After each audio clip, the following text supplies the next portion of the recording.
Hello student, पिछले video में हमने सर्किल और उसके एलिमेंट के बारे में पढ़ा था, यानी सर्किल का हमारा बेसिक कंसेप्ट क्लियर हो चुका है। आज के इस वीडियो में हम पढ़ेंगे secant line and tangent line, यानी छेदन रेखा और स्पर्श रेखाएं क्या होते हैं। तो इससे पहले कि हम वीडियो स्टार्ट करें तो जो नए स्टूडेंट जुड़े हैं वो चैनल को सब्सक्राइब कर लें। तो आइए स्टार्ट करते हैं हम आज की क्लास। तो इसमें हम पढ़ते हैं कि छेदन रेखा क्या होती है। ये है एक वृत्त। अगर इस वृत्त से कोई रेखा गुजर रही है, मान लो अगर ये रेखा इस जगह से गुजरेगी तो इस रेखा और इस वृत्त में कोई भी संबंध नहीं है। ये वृत्त है और ये कोई रेखा है। अगर ये इससे कुछ दूरी पर रहेगी तो ये साधारण वृत्त और साधारण रेखा कहलाएगी। इनके बीच में कोई संबंध नहीं है। और यही अगर रेखा क्या हो कि इस वृत्त को क्रॉस करती हुई, इसको इंटरसेक्ट करती हुई निकले, तो इसका हम डायग्राम यहाँ बनाते हैं कि मान लो ये कोई सर्किल है और यही रेखा अब कहाँ जा रही है, इस सर्किल को इंटरसेक्ट करते हुए यानी प्रतिच्छेदित करते हुए निकल रही है। तो अब ये रेखा क्या कर रही है, इस वृत्त को प्रतिच्छेदित कर रही है। तो अब ये साधारण रेखा ना होकर क्या कहलाएगी, छेदन रेखा। और जिस बिंदु पर ये प्रतिच्छेदित कर रही है ये क्या कहलाएंगे, इस रेखा के प्रतिच्छेदित या छेदन बिंदु। तो सीकेंट लाइन कौन सी होती है, when a line passing through a circle and intersect at a 2 point, then it's called secant line. अब मान लो यही रेखा इसको प्रतिच्छेदित ना करके, मान लो ये कोई वृत्त है और रेखा इसको प्रतिच्छेदित ना करके सिर्फ इसको टच करते हुए निकले, when a line passing and touch eight A 1 point, जब इसके पास से गुजरे और सिर्फ एक बिंदु पर इसको टच करे, तब ये क्या कहलाती है, ये रेखा इस वृत्त की स्पर्श रेखा कहलाती है, स्पर्श रेखा। तो हमने इस रेखा की 3 स्थितियां देख ली कि शुरू में क्या था कि वृत्त अलग से है, रेखा अलग से है, तब ये साधारण रेखा और साधारण वृत्त है। जैसे ही ये रेखा क्या करेगी, इस वृत्त को प्रतिच्छेदित करते हुए निकलेगी, इसको इंटरसेक्ट करते हुए निकलेगी, तो इसका एक नया नाम हो जाता है छेदन रेखा या सीकेंट लाइन। अब यही रेखा अगर इसको प्रतिच्छेदित ना करके सिर्फ एक बिंदु पर स्पर्श करते हुए निकले तो इसका नाम हो जाता है स्पर्श रेखा या टेंजेंट लाइन। तो इस तरीके से रेखाओं की अलग अलग स्थिति पर इनके नाम चेंज हो जाते हैं। तो हमारे जो सिलेबस में है वो स्पर्श रेखा और त्रिज्याओं के बीच में संबंध के बारे में ही है कि 10th बोर्ड में इसी से रिलेटेड क्वेश्चन पूछे जाते हैं। नेक्स्ट जो हमारा एग्जाम की दृष्टि से इम्पोर्टेंट टॉपिक है वो है कि अगर कोई बिंदु जिसकी अलग अलग स्थितियां हैं उससे वृत्त पर कितनी स्पर्श रेखाएं खींची जा सकती है। ये 1 नंबर में क्वेश्चन अक्सर पूछा जाता है। इसमें किस तरीके से क्वेश्चन बनेगा कि अगर बिंदु की स्थिति दे दी जाए कि अगर कोई बिंदु वृत्त के अंदर स्थित है, मान लीजिए ये कहीं भी इस जगह से या इस जगह पे कोई बिंदु स्थित है, वृत्त के अंदर स्थित बिंदु से वृत्त की कितनी स्पर्श रेखाएं खींची जा सकती है। तो यहाँ हम लिखेंगे स्पर्श रेखाओं की संख्या कि अगर बिंदु वृत्त के अंदर स्थित है तो हम इससे कैसे लाइन खींचेंगे, इस तरीके से। तो इसका नाम तो स्पर्श रेखा नहीं है, ये तो क्या हो रही है, वृत्त को प्रतिच्छेदित कर रही है, तो इसका नाम छेदन रेखा हुआ। फिर मान लो ये बिंदु है, अगर इसको मिलाते हुए इस तरीके से कोई लाइन खींचे तो ये भी क्या होगी, इसकी छेदन रेखा होगी। यानी कि अगर वृत्त के अंदर कोई बिंदु स्थित हो तो हम किसी भी तरीके से उससे स्पर्श रेखा नहीं खींच सकते। तो इस स्थिति में जब वृत्त के अंदर स्थित बिंदु हो तो स्पर्श रेखाओं की संख्या होगी 0। अब अगर ऐसी ही स्थिति दूसरी ली जाए, हमने अंदर देख ली, सेकंड स्थिति हम देखते हैं परिधि पर स्थित हो, कि अगर कोई बिंदु वृत्त की परिधि पर स्थित हो, मान लो इस जगह परिधि पर कोई बिंदु P स्थित है, और अब हमें अगर इस वृत्त की स्पर्श रेखा खींचनी हो तो हम कैसे खींचेंगे कि इस बिंदु से गुजरती हुई ये रेखा, ये क्या कहलाएगी, इसकी स्पर्श रेखा। ये अभी अभी हमने स्पर्श रेखा की परिभाषा में भी पढ़ा था कि अगर कोई रेखा किसी वृत्त को किसी एक बिंदु पर स्पर्श करते हुए गुजरे तो वो उसकी स्पर्श रेखा होगी। और इस पे दूसरे तरीके से क्वेश्चन बना कि हमें वृत्त की स्पर्श रेखाओं की संख्या बतानी है, अगर अंदर स्थित हो तो स्पर्श रेखाओं की संख्या 0, अगर यही बिंदु परिधि पर स्थित हो तो स्पर्श रेखाओं की संख्या कितनी आएगी, स्पर्श रेखाएं बराबर 1।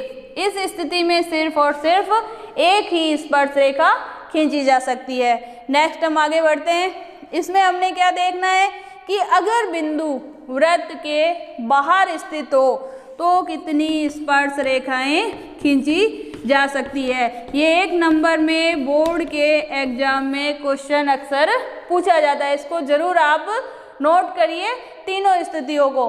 तो हमने 2 स्थिति देख ली है, अब हम देखते हैं कि अगर कोई बिंदु Q वृत्त के बाहर स्थित है तो अब हम इससे कितनी स्पर्श रेखाएं खींच सकते हैं। तो हम देखते हैं Q से इस तरीके से कोई रेखा खींचें,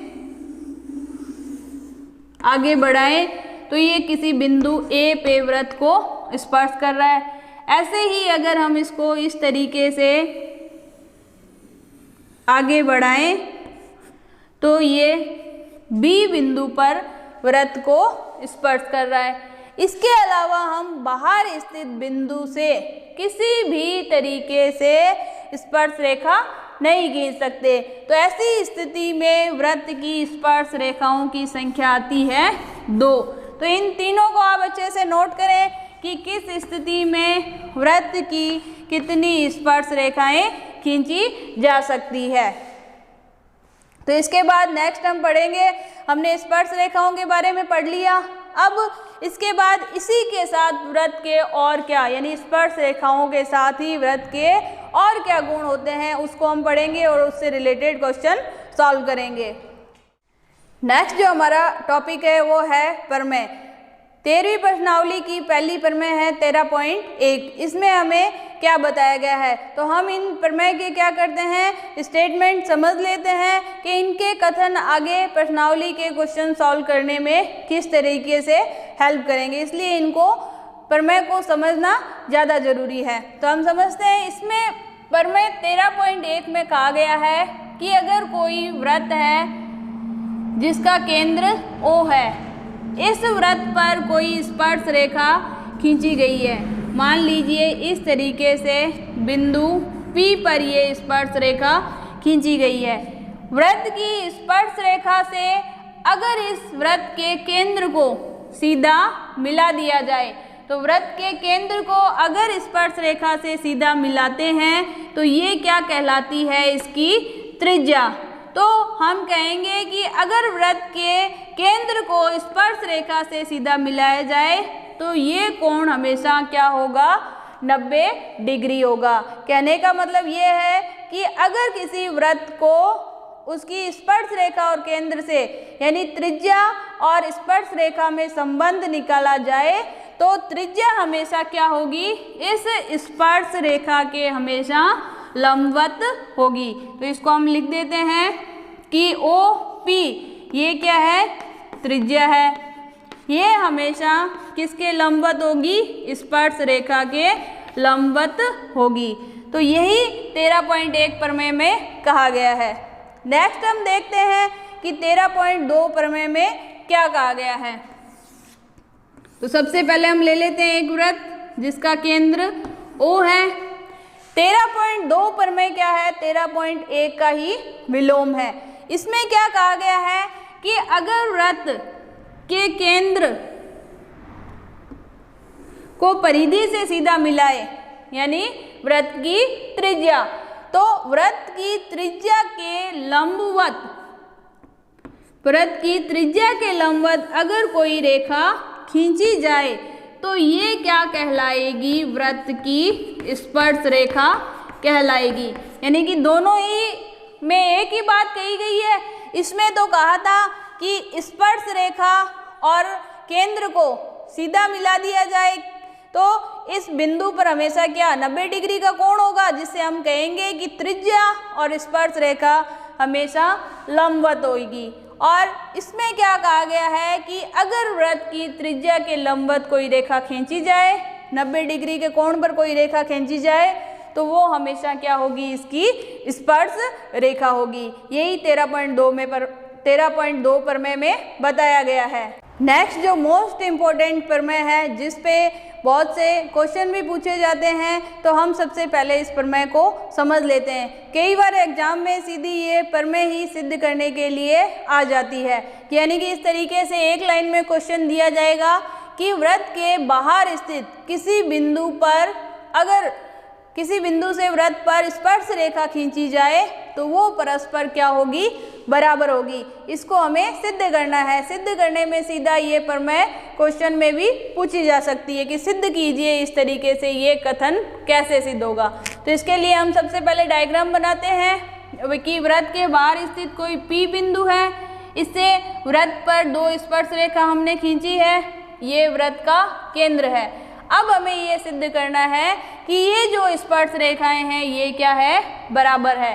तो इसके लिए सबसे पहले हम लिखते हैं, जो जब भी हमें कोई प्रमेय सिद्ध करनी हो तो हमें क्या लिखना होगा? दिया हुआ है। तो इसमें क्या दिया है? वृत्त जिसका केंद्र O है,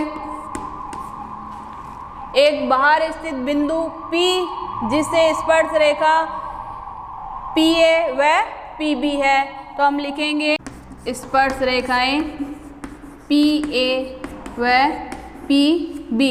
ये दो चीज हमें दी हुई है। अब हमें क्या करने हैं? रचना सिद्ध करना दिया हुआ है, ये हम यहाँ लिख देंगे, आगे सिद्ध करना है।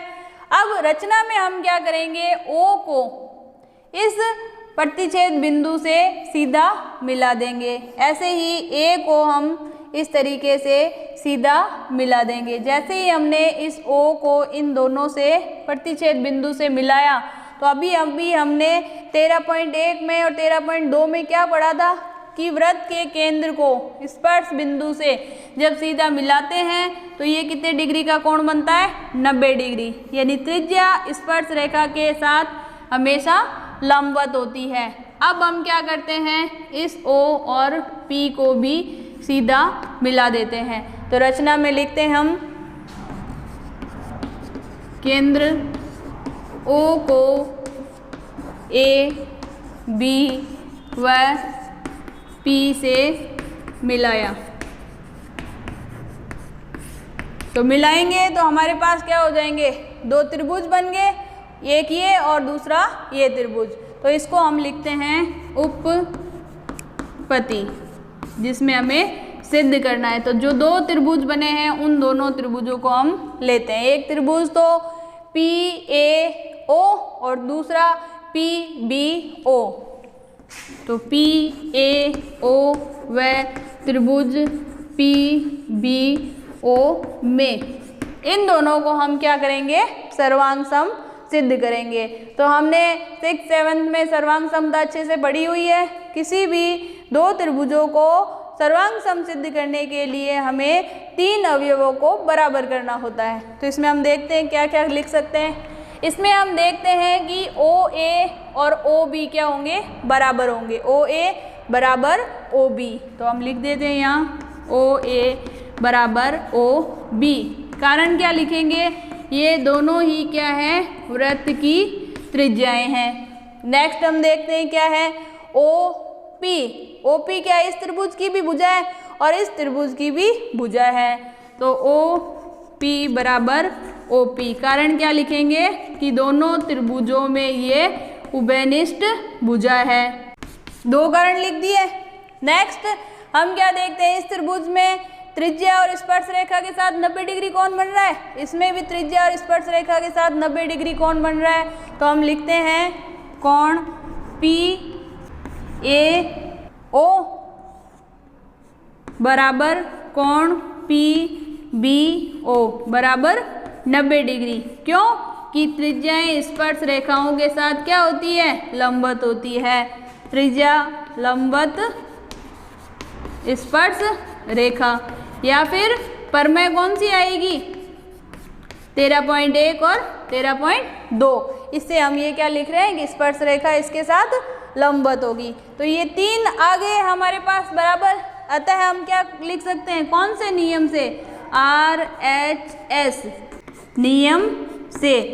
कौन कौन से त्रिभुज ये जो लिए थे, PAO सर्वांग सम होगा त्रिभुज PBO के। जब ये सर्वांग सम हो जाएगा तो हम क्या लिखेंगे कि जब सर्वांग सम है तो शेष जो बची भुजा वो भी क्या हो जाएगी, बराबर हो जाएगी। तो शेष बची भुजा कौन सी है, ये भुजा इसके बराबर कर दी, ये उभयनिष्ठ है, तो शेष बची भुजा इसके बाद से हम यहाँ लिखते हैं, अतः PA बराबर होगी PB से। ये कब लिखते हैं हम, इसके सर्वांग सम सिद्ध करने के बाद से, कि हमने क्या सिद्ध कर दिया कि त्रिभुज PAO और PBO क्या होंगे, आपस में सर्वांग सम है। तो शेष रही भुजाएं भी क्या होगी, बराबर होगी। और ये क्या है, ये इसकी स्पर्श रेखाएं हैं। और यही हमें सिद्ध करना था कि बाह्य स्थित किसी बिंदु से अगर वृत्त की 2 स्पर्श रेखाएं खींची जाए तो दोनों स्पर्श रेखाएं क्या होगी, बराबर होगी। तो एक बार इस क्वेश्चन का स्क्रीनशॉट ले लीजिए, ये बहुत ही इम्पोर्टेंट क्वेश्चन है। अब नेक्स्ट आगे हम स्टार्ट करेंगे इसी से रिलेटेड और क्वेश्चन अगले वीडियो में। Thank you.